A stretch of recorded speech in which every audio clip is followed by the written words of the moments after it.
1140 The Fan. Talkin Money.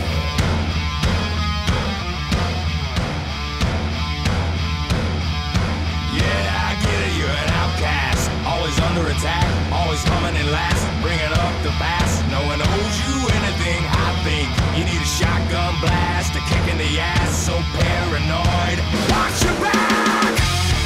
Let's get back to action with Talkin Money and your host, Jeff Tarbell. There you go. Yeah, just pull that down a little bit. Yeah. How you doing? We're back. 339-1140, 1-800-920-1140. You can text me at 441140. The summer version of Talkin Money. We are live in the studio, but it sounds like we're at Jimmy Buffett's Margaritaville, so that's close enough. Hey, our quiz question before we took the break there, I kind of got it out fast and didn't give a lot of time.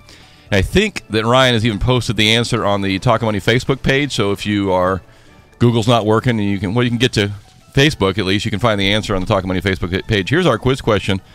I mentioned this week that, as we know, Bernie Madoff was 150 years, $17 billion, 150 years in prison for a $17 billion fraud. Alan Stanford, 110 years this week in prison for a $7 billion Ponzi scheme or financial fraud. And I was only half joking. Had he killed that many people instead of stolen their money, would he got just as much time? And probably, and maybe in some cases he financially killed them. So 110 years in prison, going from a billionaire. Who's the boxer that is having a hard time doing his 15 seconds in jail because his water isn't right? Floyd Mayweather. Is it Mayweather? Okay.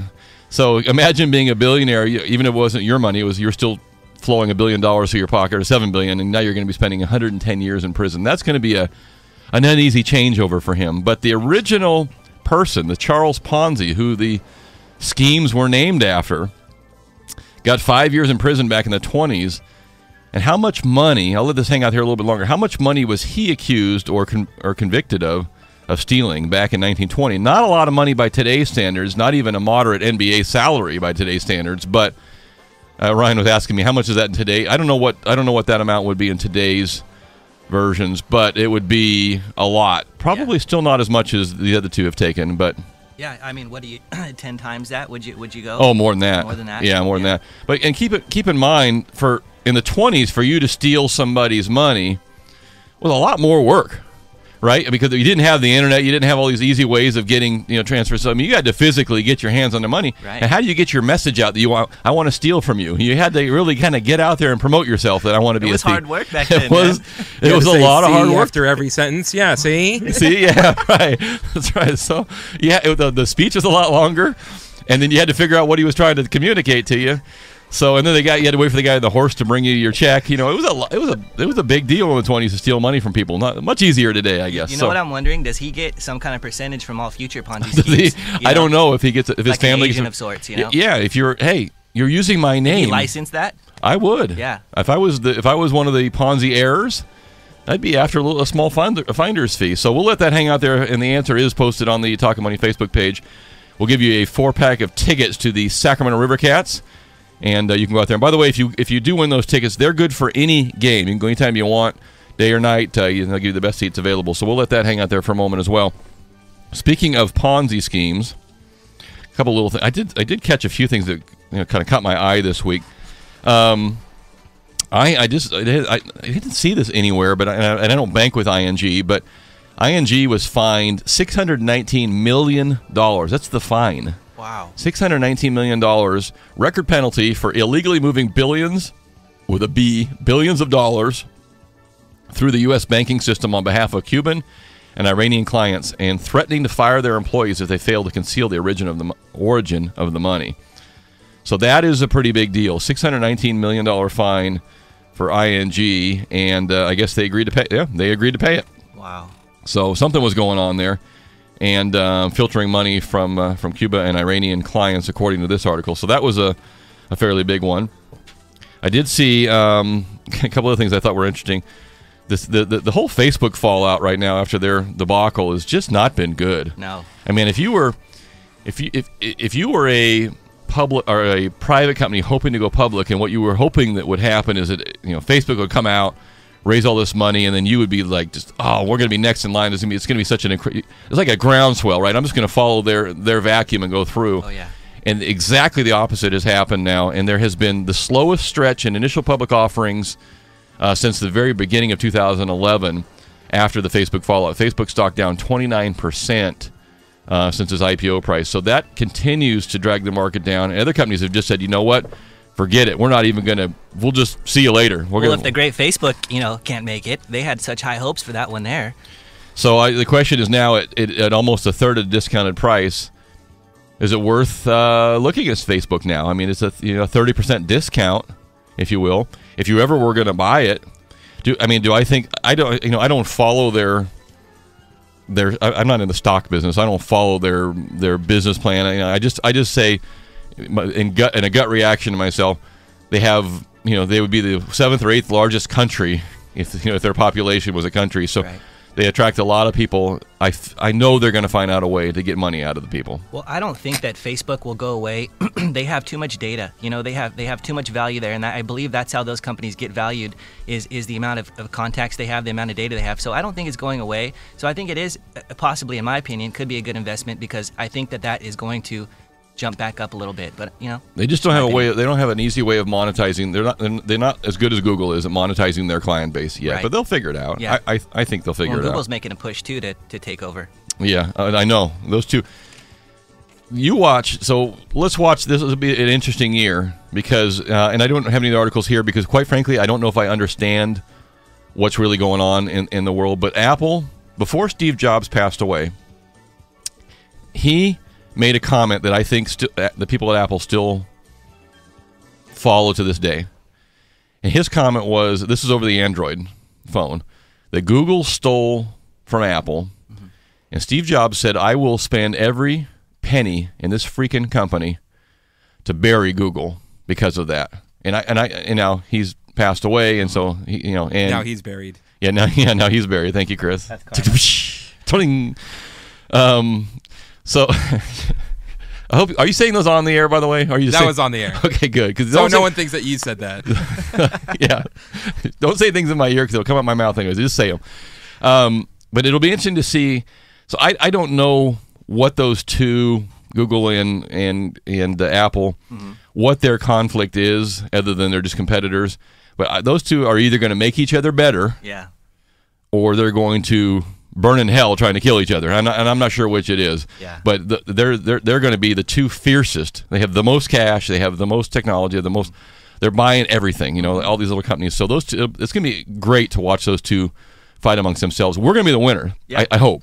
Yeah, I agree. Because we're going to get better products. We're going to get better stuff. We're going to get better technology, and they're going to beat each other up, and we're going to win. We're not going to have to talk anymore, Jeff. We're just going to sit here and think thoughts that are going to come out through Google Glasses and Google microphones. Well, I don't have to drive anymore. I'm already that point, so I can just put on my Google Maps thing, and it'll drive me wherever I want to go because it'll pay more attention than I will. At least I could text and drive again. So we'll watch that. Speaking of driving and technology, I know we got to take another break here. I don't know why I'm bringing this up, other than the fact that I didn't think this really existed. So again, the guy with the rubber shoes on the roof with the hose. So do you watch the Progressive commercials? Flow Progressive. Okay, so they talk about the snapshot discount. Mm-hmm. Does anybody know what that means? Kind of. Okay, see, that's Is how that I like the double check discount. Yeah, like the State Farm double check. That's what I thought it was. Okay, you put in your information and your pricing, and we'll give you a snapshot of what our pricing is. That's what I thought it meant. Right. Okay, comparison, but that's not what it means. Look at this. See this little thing right here? See, Chris? You see that? Okay, that is a dashboard data port, which is very similar. So in the professional trucking world, mm-hmm. the guys that are professional drivers for truckers, their companies use these all the time because if their drivers are speeding or whatever, they know exactly where they are and how fast they're going. Mm. This does the exact same thing. So Progressive Insurance will put one of these in your vehicle, and it will track number of miles you drive per year, your speed, how fast you take corners. They'll also know what model car you make, and they'll do what else they do? Your acceleration and a few other things too. So they'll have a very good printout, if you will, of your driving habits, and they will then assess your premiums based on your driving habits. Now, for example, Mr. Verlot in the other room there will not be able to afford insurance anymore because if the thing starts smoking on your dash, you might want to go to State Farm because they don't want you anymore. So the progressive discount. But anyway, if you are someone who believes you are particularly a lower mileage driver, someone who drives under 12,000 miles a year, and you feel like, hey, I'm a real safe driver. I'm not speeding around. I'm not going crazy. Well, this thing will capture your driving habits, and you will be able to take advantage of your lower driving costs theoretically. Yeah. Now, I'm not advertising for progressive, but I just asked two other people who want to know what the progressive discount is. So they're not doing a very good job, in my opinion, on the air of advertising what it is they're offering. Right. So when they say, oh, you get our progressive discount or your snapshot discount, it's not we're going to just look at your rate and cut 5% off of it. Well, now why is that? do they not want to become forthcoming with that because they think it's it's not attractive? It does. There are people that are concerned about privacy concerns, but you know what? Hey, if you're worried about your privacy, then don't put it in your car. Right. You bedwetter. Okay, and if you don't want it, then don't put it in your car. Why does it? We have to rule out somebody else. But so State Farm. Anybody else can take this up? State Farm offers user-based auto plans. So everybody's got their own little similar plan. So does it talk to you, or is it just gathering info? Like, No. Can it say you're passing? Can a marketer get in there and say, okay, you're passing a Starbucks. Go ahead and make a right turn here. No, that's like the Cadillac OnStar. That's different. No, this doesn't talk to you. It doesn't tell you slow down. What I want to do is put this in my daughters are driving. Put this in their car, but I want a microphone in it also, so I can when it comes up on my computer, your daughter just went around the corner at 40 miles an hour and at 20, I can. Audie, back off the vehicle and get that boy out of the front seat. I'm your boyfriend now. So all those kind of things, which would be fun to do on a microphone. But anyway, I thought that was interesting. So if you were looking for cheaper insurance rates and you're a safe driver, I like that. So how does the I guess if you decline to have the data port in your car, you're automatically telling your insurance company, blacklisted? I drive not so good, not so good. Hey, I want to jump in, and we got to take another break here, and I got another quiz question for you. So bring this up. Did we get a winner, by the way? We did not get a winner to the Ponzi scheme. Charles Ponzi. Here is it here. I'll just give it out. And we'll tell you what we'll do. We'll take a few callers in the next break. If you can spell Ponzi properly, I'll give you a 4-pack of tickets to the River Cats. And Charles Ponzi was accused of, or convicted of, defrauding investors and people out of $10 million in the 20s. And he became the poster child for the Ponzi scheme, which now we've taken it to a whole new level in the billions of dollars. But Charles Ponzi was only, quote unquote, convicted of $10 million in the 20s, which I would guess would be, I'm trying to think, my daughter was in Washington, D.C. last week. She said that George Washington would have been a billionaire in today's dollars. I'm trying to remember how much money he had. So I don't know if $10 million in the 20s would be worth $1 billion in today's market, but it'd be a lot. Yeah. But I give him credit, though. It would have been hard. It was innovative, Yeah, it would have been hard to get yourself on $10 million worth of shekels and shillings back in the 20s. And how big was his mattress after that kind of haul, I don't know. He's digging one heck of a hole. So if you can spell Ponzi, we'll give you a 4-pack of tickets. Hey, upcoming at the Hellwig Winery. Hellwig's got some just phenomenal outdoor concerts coming up, and their evening concerts in their amphitheater out back. And it is one of the nicest spots up in Amador County. It's probably from Sacramento, 40 minutes up there. It's easy drive. So coming up next Saturday. So excuse me, when is this concert here? Does it tell me? I think it's on the 30th. So we got 2 weeks. So they wanted me to do this week and next week. So I've got a pair of tickets to I gotta get the right name. Briefcase Full of Blues concert. Oh, it is next Saturday. Okay, so I'll give them out to you. We'll give them all out this weekend. We'll give out a pair of tickets right now. The Briefcase Full of Blues. If I could read, it would be a whole lot better. So here's my quiz question, and we'll just take the closest answer. So, Chris, take their names, and we'll just take the closest to it. So Saturday Night Live came out on the air in 1975, and the Blues Brothers joined that performance. They kind of were part of the Saturday Night Live skit. They came out with their own movie. And how much money That movie was 34 years ago, by the way, when the Blues Brothers came out. The Blues Brothers came out in June 20th, 1980. There was a $27 million budget. How much money has that movie made worldwide? So we'll take the two closest winners at 339-1140, or you can text me at 44-1140. The two closest to that amount. I'll give you the number one. The number one movie that was a spinoff from Saturday Night Live was Wayne's World, and it has grossed worldwide $183 million. Wow. On a budget of $20 million. That's a lot. Yeah. That's a good return on your money. So is. Blues Brothers was second to that.